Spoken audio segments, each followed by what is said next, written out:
Lady Darriby-Jones ached for a pink gin.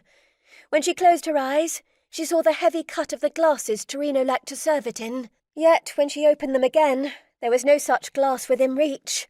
Just 1,000 people congratulating her on an excellent slug symposium. "All credit to my husband and Sir John Plumer," she would say, over and over again, as she steered her way towards the library.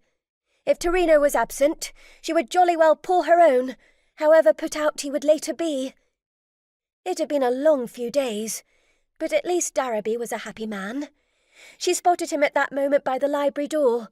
Perhaps he had the same plan of action as she had, substituting a good malt for pink gin, but otherwise the same objective. He even had his left hand on the library door handle, while the right was exercised in continually pumping some inappropriately dressed individuals who looked loud, although the constant hum of people up and down the halls and corridors made it impossible to be sure whether their voices lived up to their looks. "Yes, Alfie, closing stages now.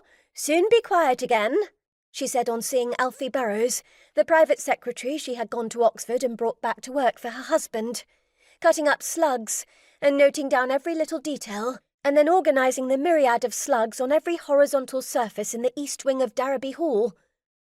"I was hoping for a quiet word, Lady Darriby-Jones."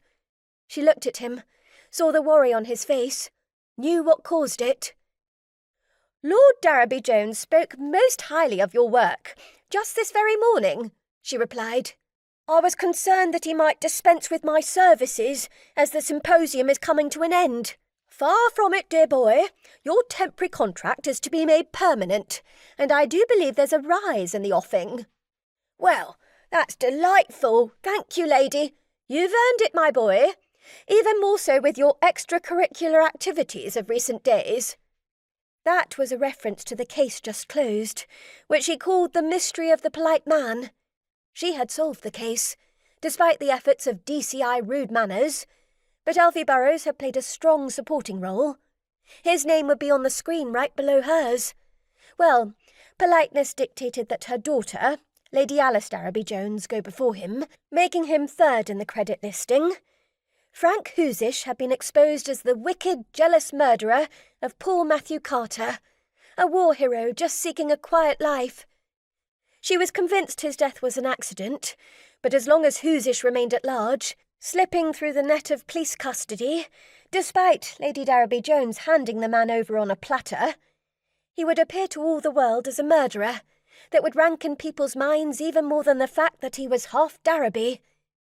Enough of past mysteries. Who knew what today would bring?